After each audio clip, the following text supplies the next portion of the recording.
San Mateo, capítulo 13, versículo 44, dice, hablando del reino, dice, además el reino de los cielos es semejante a un tesoro escondido en un campo, el cual un hombre lo halla y lo esconde de nuevo, y gozoso por ello va y vende todo lo que tiene y compra aquel campo. También el reino de los cielos es semejante a un mercader que busca buenas perlas, que habiendo hallado una perla preciosa fue y vendió todo lo que tenía y la compró. El reino de los cielos. Y el Señor habla del reino de los cielos. El reino de los cielos. Y da dos ejemplos. Dice, ¿a qué compararé al reino de los cielos? Claro, el Señor está hablando de algo que es impresionante, pero a quien le hablaba no lo conocían como nosotros. No sabemos lo que es estar en la misma presencia de Dios. Cuando estemos allí nos vamos a dar cuenta en realidad que era muchísimo más grande, muchísimo más precioso de lo que nosotros podíamos imaginar. Pero el Señor dice, el reino de los cielos es a alguien que va en un campo y encuentra un tesoro escondido y como lo encuentra, lo vuelve a poner en su lugar, lo vuelve a poner donde estaba, lo vuelve a dejar allí y cuando lo deja en ese lugar, cuando lo deje exactamente en ese lugar, vende todo lo que tiene y compra ese campo. Y cuando compra ese campo, compra el campo con el tesoro. Y vuelve a decir, el reino de los cielos es semejante a aquel que haya una perla preciosa y hace exactamente lo mismo. Es el reino de los cielos. Me quedo para desarrollar el primer ejemplo, que es el tesoro escondido en el campo. Vende todo y compra ese campo. ¿Qué quiere decir? Esa persona acaba de encontrar lo más grande, lo que revolucionó su vida, lo que revolucionará su presente y lo que revolucionará absolutamente su futuro. Esto era lo que el Señor le estaba diciendo. El reino de los cielos es semejante a esto. ¿Y de quién hablaba el Señor? El Señor hablaba de Jesús, de Él mismo. Hablaba de Dios. Hablaba de lo que es el reino de los cielos. Es esto. Es un tesoro que está escondido y que lo hemos hallado. Alguno tal vez viene por primera vez, por segunda vez, alguno asiduamente puede visitar alguna iglesia, ir cada tanto, y a veces se pregunta por qué hay gente que permanece tanto tiempo en las iglesias, por qué hay gente que durante tanto tiempo sigue insistiendo y va a la iglesia y escucha la palabra de Dios y lee la Biblia y ora y tiene una vida devocional y va a los retiros y va a los encuentros.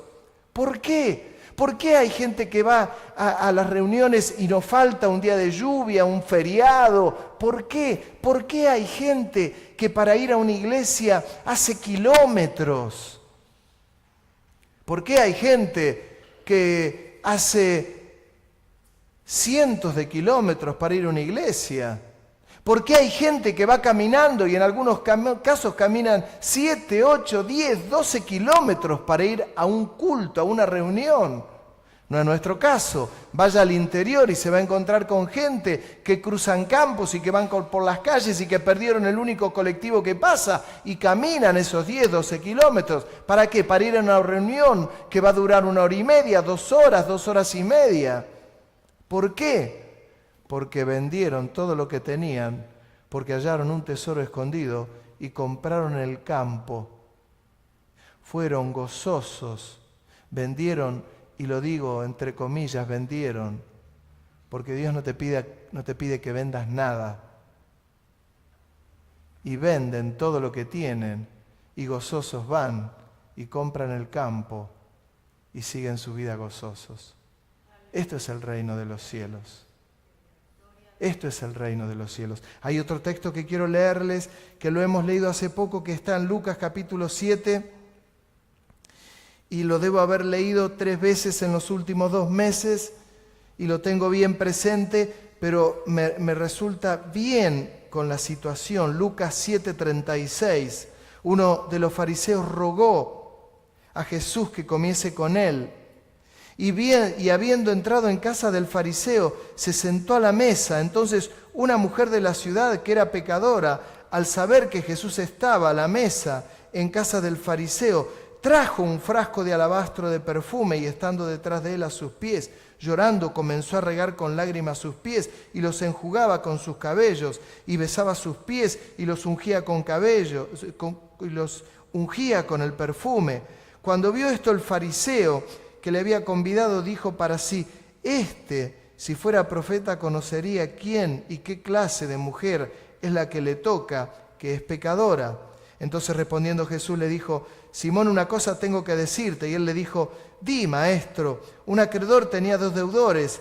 El uno le debía 500 denarios, el otro 50. No teniendo ellos con qué pagar, perdonó a ambos. Di pues, ¿cuál de ellos le amará más? Respondiendo Simón dijo: Pienso que aquel a quien perdonó más. Y él le dijo: rectamente has juzgado. Y vuelta la mujer dijo a Simón: ¿ves esta mujer? Entré en tu casa y no me diste agua para mis pies, mas ésta ha regado mis pies con lágrimas y los ha enjugado con sus cabellos.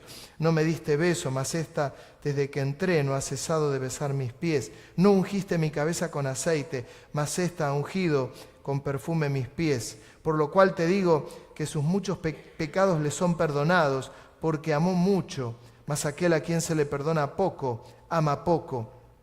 Y a ella le dijo: tus pecados te son perdonados. Y los que estaban juntamente sentados a la mesa comenzaron a decir entre sí: ¿quién es este que también perdona pecados? Y él dijo a la mujer: tu fe te ha salvado, ve en paz. Este es el típico caso de una mujer que la Biblia la relata como pecadora. ¿Cuántos pecadores hay acá? A ver, porque por ahí alguno cree que somos todos santos. ¿Me ve usted la aureola acá?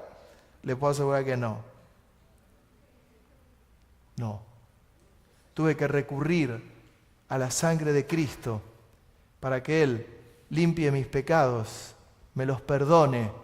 Diga conmigo: limpie mis pecados, los perdone, me los perdone, porque es el único que puede perdonar pecados. Y a esta mujer le pasó algo semejante, porque esta mujer, cuando lo ve a Jesús, tenía un perfume y lo derrama delante de él. En otro lugar dice que era un perfume carísimo. El jornal de no sé cuántos meses de una persona que costaba, y lo derrama en la cabeza, en los pies del Señor. Esto es lo que ocurre a esta mujer, que comienza a darse cuenta de la situación. ¿Cuál era la situación? La situación era que ella era pecadora. Ella era pecadora, sabía que era pecadora. El fariseo pensó: si Jesús, si este fuese profeta, se daría cuenta quién es esta mujer. Claro, esta era una mujer que ejercía la prostitución. Todo el pueblo sabía que ella era pecadora. La conocían todos. El fariseo dijo: si este fuese profeta, sabría quién es. ¿Quién le predicó a la mujer? Nadie. ¿Quién le dijo a la mujer que era pecadora? Nadie. Cada uno tiene conciencia si es pecador o no. Y si alguno no tiene conciencia que es pecador, pues tiene que revisar el chip, porque no hay nadie, absolutamente nadie en la tierra que no lo sea. Y Jesús dejó que la mujer derrame ese perfume sobre él y comenzó a darle un ejemplo. Y le dijo al fariseo: te voy a dar un ejemplo. Hubo 2 hombres que se les perdonó la deuda, uno una deuda muy grande y el otro muy chica. ¿Quién lo amará más? El fariseo le dijo: el que le fue perdonado más. Bien has dicho. Escuchame una cosa: entré a tu casa y no me diste ni agua para lavarme los pies, las manos.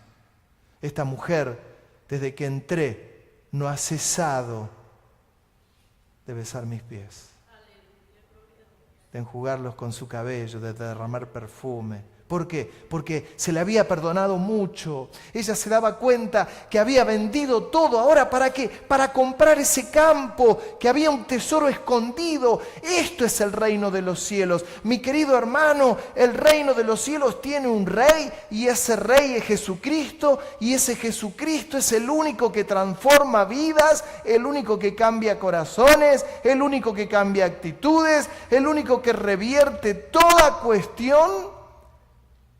Y es Él.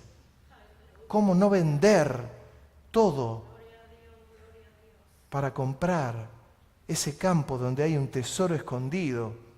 ¿Vieron cuando tantas veces uno escucha y dice, no, fulano le vendió el alma al diablo? Y algunos lo toman en broma esto. Y dicen, no, claro, ¿qué va a pasar? Hay gente, alguno me dirá, hay gente que hace pacto con el diablo, hay gente que hace pacto con el diablo. Hay gente que le promete al diablo que si le va bien en su vida, en su economía, en su emprendimiento, le dará la vida. Y les va bien. En algunos casos, en otros no, porque el diablo toma lo que compra y además es padre de mentiras. Así que le compra el alma a la gente y en muchísimos casos no les da nada. Ya se la da, ya se la compró. Se la compró. Cuando alguno dice, pero ¿alguien le puede entregar su vida al diablo? Ni lo dude. Claro que sí. ¿Por qué cree que existen los demonios que existen? ¿Por qué creen ustedes que hay pactos diabólicos de distinto calibre, color, olor, y que producen ataduras, y que esas ataduras van hasta la mismísima muerte, y que después de la mismísima muerte, pues van al infierno? Infierno que se habla poco. A veces es mejor apuntar a la necesidad de la gente, la prosperidad de la gente, que tu empleo te vaya bien, que tu economía te vaya bien, que cambies el auto, que cambies la casa. Todo esto es genial y que te vaya 1000 veces mejor. Pero cuidado con tu alma, cuidado con tu espíritu. Porque ahí radica algo importante. Y la mujer lo sabía. Le estoy leyendo la Biblia, no le estoy leyendo una revista, ni Paturucito, ni Condorito, ni el Tony, ni... No, le estoy leyendo las Escrituras, y las Escrituras dicen que el reino de los cielos es como un campo que tiene un tesoro escondido, y es individual la compra de ese campo. Yo no puedo comprar un campo para mi hijo. La salvación es individual. Es eterna. Ese reino de los cielos que tiene un rey transforma los corazones. Es el que transforma las vidas. Yo les voy a contar una historia y es verdad. Tenía unos 6 años, 7 años. Yo vivía en un lugar allí por Ranela, que era el lugar, había todo campo, y había algún asfalto y todo el resto eran calles de tierras. Y teníamos una cancha de fútbol, una cada 2 cuadras había una, era lo habitual. Nosotros jugábamos al fútbol todo el día. No existía internet, no existían las tablets, no existían computadoras. Los televisores tenían 5 canales, eran blanco y negro, era complicada la vida. Veíamos las películas de Drácula y de Frankenstein tapándonos los ojos y mirando entre ojos y nos horrorizaba. Yo sé que estoy diciéndole que tengo muchos años.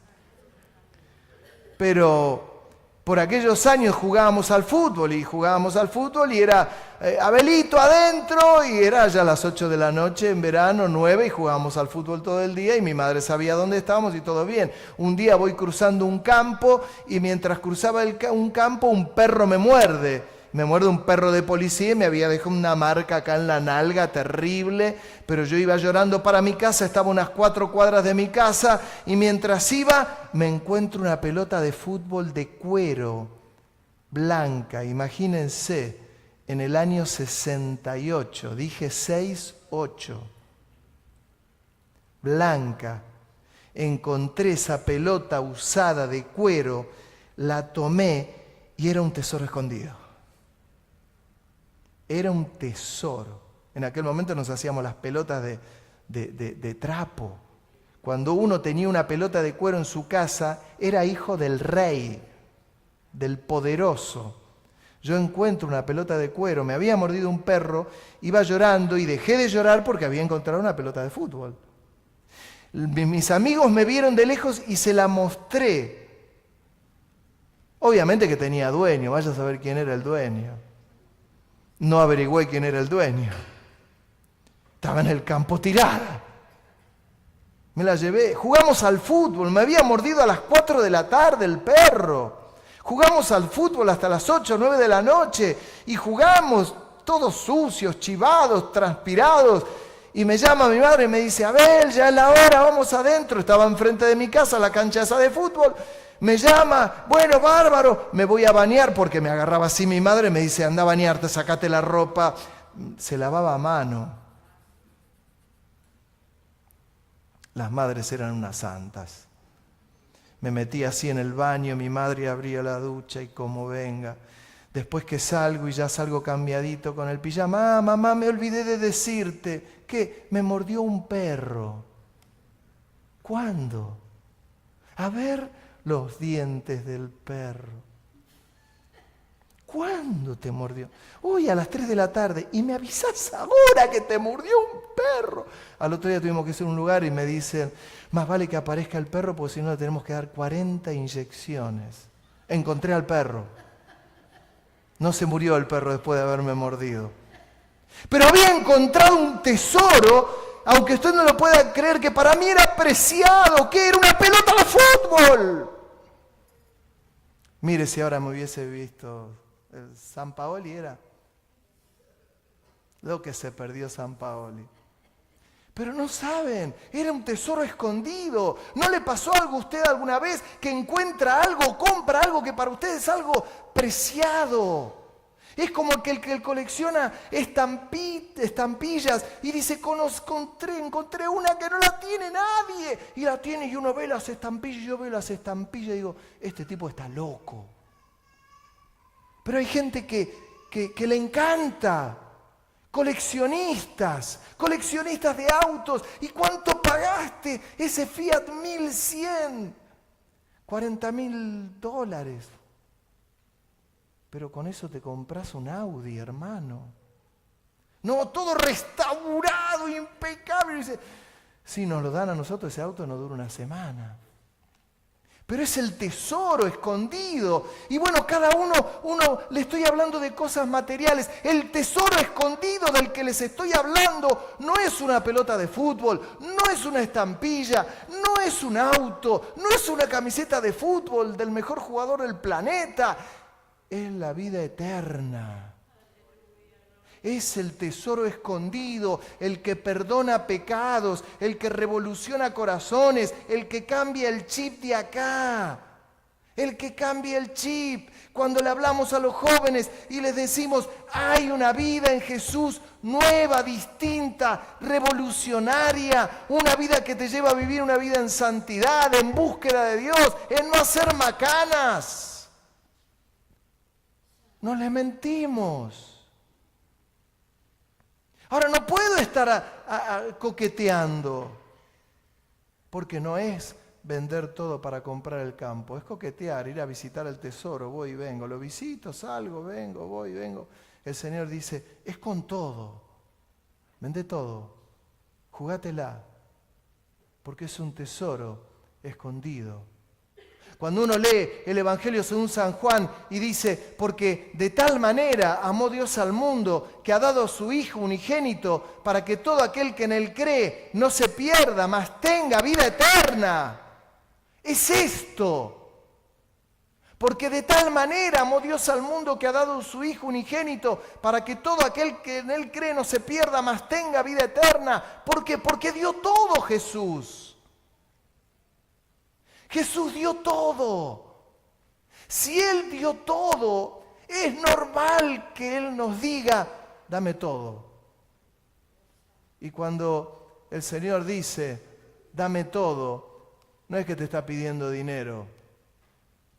hey, dejamos que los chicos se vayan rápido, rápido se van los chicos a la escuela dominical. Pero cuando Dios nos pide, no nos está pidiendo tu dinero o el mío. Dios no necesita tu dinero o el mío.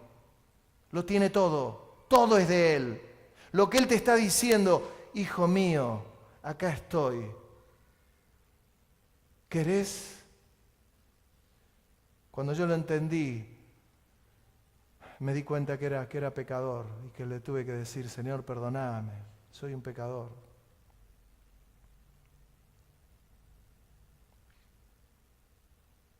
Vendí todo lo que tenía, 15 años, todo. Y lo digo simbólicamente porque no tenía nada. Pero dije, ¿cómo un hombre que da su vida, viene a la tierra, da su vida en una cruz por mí, muere en una muerte horrenda, como hubiese sido un delincuente, como si hubiese sido un estafador, un violador, y muere en una cruz? No le voy a dar todo, no le voy a dar todo. Y hablo de mi vida. Hablo de lo que pasa acá. Y cuando dice que entra acá, revoluciona el chip que está acá y el chip que está acá. Y comienza a traer orden a la vida. Algo que a la gente no le gusta, la palabra orden. Dios viene y trae orden. Barre la casa, limpia la casa. De tal manera que comienza a trabajar en nosotros, revoluciona las vidas, revoluciona los corazones, la gente cambia. Y cambia para bien, no cambia para mal, cambia para bien. ¿Cómo cree usted que se sintió esa mujer? Que Jesús, después que termina de hablar con el fariseo, la mira y le dice, tus pecados te son perdonados. Después le dice algo de la fe, le dice, tu fe te ha salvado, ve en paz. La fe en Jesús nos salva, me salva, te salva, lo salva, la salva. Es la fe, ¿en quién? En Él. Y produce una paz que dice las Escrituras, sobrepasa todo entendimiento. Todo entendimiento. ¿Cómo no vamos a predicar? ¿De quién quiere que hablemos? ¿Del partido que Argentina tiene el martes? ¿De qué quiere que hablemos? ¿De política? La iglesia no está para hablar de política. La iglesia no está para pelear con nadie. La iglesia está para predicar a un Cristo que quiere revolucionar los corazones.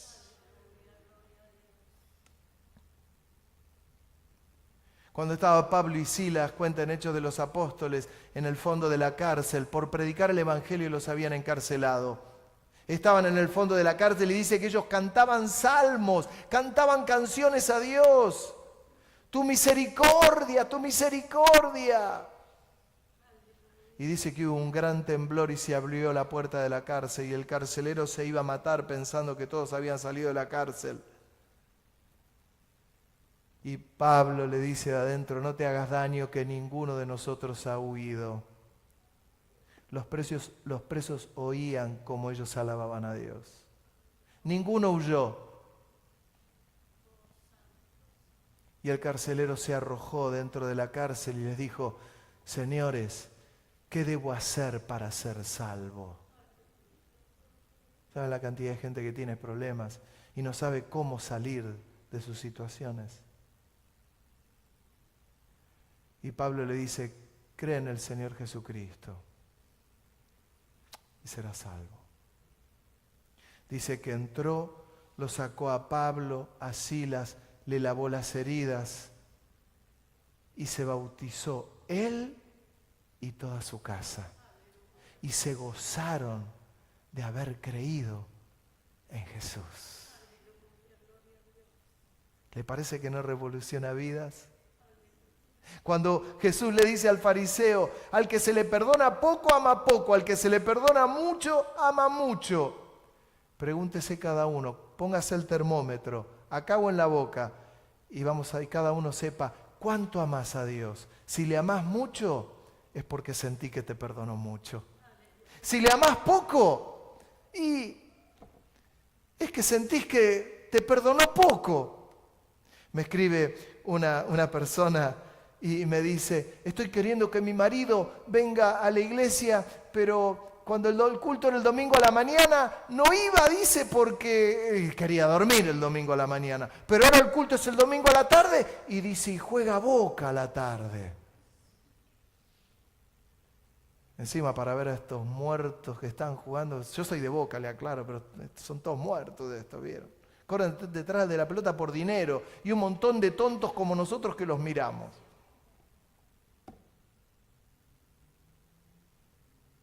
¿Sabe qué? Al que se le perdonó poco, ama poco. Al que se le perdonó mucho, ama mucho. Hay que jugársela. El reino de los cielos hay que jugársela. Hay que vender lo que uno tiene y comprar ese campo donde está el tesoro. Porque de tal manera amó Dios al mundo que ha dado su Hijo unigénito, para que todo aquel que en Él cree no se pierda, mas tenga vida eterna. Alguno me dice, yo creo. Sí, Santiago también dice que los demonios también creen y tiemblan. Les contaba el miércoles, a un cliente se me ocurrió decirle esto. Me dice, qué Dios chiquitito que tenés, para mí son todos salvos. No, no son todos salvos. Juan 1:12 dice que a los que recibieron y creen en su nombre les dio la potestad de ser hechos hijos de Dios. ¿A quiénes? A los que reciben, a los que creen en su nombre. A los que le reciben, vendo todo, se lo doy, lo recibo. ¿Y qué es lo que le estoy vendiendo? Una carretilla de pecados. Señor, perdóname, soy un terrible pecador, lávame con tu sangre. Y el Señor me hace su hijo, me lava. Encontré la pelota de cuero, encontré un tesoro. El tesoro que encontré después de la pelota de cuero fue a Jesucristo, el tesoro más grande, más precioso, al que pude recibir, al que pude hacer mi Padre, al que puedo tener una relación con Él. ¿Qué es lo que Dios me ofrece? Tener un encuentro con Él, poder hablar con Él, poder escuchar su voz. Y me auxilia, y me dice, por este camino no es por este. Gracias, Señor. Mirá, Señor, que tengo este problema, tengo esta dificultad. Había una vez en una iglesia un hermano que él tenía una dificultad terrible con el cigarrillo. El cigarrillo es uno de los vicios silenciosos más espantosos que hay. Mi padre murió de cáncer en los pulmones a la edad de 68 años. Le puedo hacer un libro al respecto. Yo le decía, ¿por qué no dejas el cigarrillo, viejo? Cuando lo dejó ya era muy tarde, muy tarde. Y murió. Yo siempre digo que él hasta rechazaba el evangelio. Decía, no, yo hago mi vida, Abelito. Una semana antes de morir, Dios le dio esa oportunidad y él pudo recibir a Cristo como su Salvador. Llorando, arrepentido de no haber vendido todo y haber comprado ese campo antes. Y ahí estaba aquel hermano que les cuento, queriendo dejar el cigarrillo, y él decía, creyente de años metido en la iglesia y no podía dejar el cigarrillo, y va alguien y le dice, mirá, ¿vos creés que Dios no te puede librar del cigarrillo? Y él dijo, no puedo dejar el cigarrillo. Y este hermano le dice, ¿vos creés que si no te puede librar del cigarrillo, te podrá librar del infierno? Y abrió los ojos así grandes. Ese día dejó el cigarrillo, que destruye el cuerpo. Y las Escrituras dicen que el cuerpo es templo del Espíritu Santo. Como el cuerpo es templo del Espíritu Santo, lo tengo que cuidar.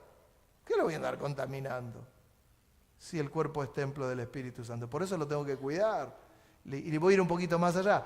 Cuídelo con las comidas, cuídelo con ejercicio, cuídelo caminando, cuídelo tomando mucha agua. Sea sabio, cuídelo. Y a todos los que le recibieron, a los que creen en su nombre, les dio la potestad de ser hechos hijos de Dios. Mientras los músicos vienen.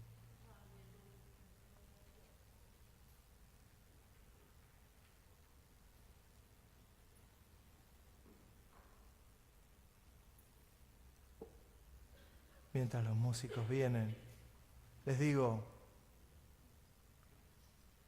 ¿compraste ese tesoro escondido?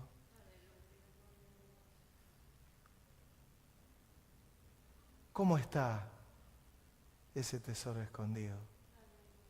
Hay un tesoro que es el reino de los cielos. Y que Dios nos dice, no lo hagas a medias, hacelo completo. Vendé todo, compralo. Si hay gente que le vende el alma al diablo, no le voy a entregar mi alma al Rey de Reyes y Señor de Señores. No se la voy a entregar. Había una canción que no la vamos a cantar ahora, pero que decía, aún más Dios puede obrar. Aún más. Aún más. La obra del Espíritu Santo no ha culminado.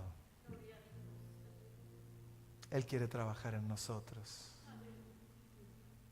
Quiere trabajar en la vida de los niños, de los jóvenes, de los adultos, de los abuelos.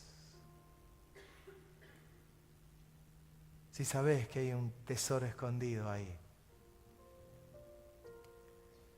jugátela por el Rey, que Él se la jugó por vos. En una cruz de madera, en un madero.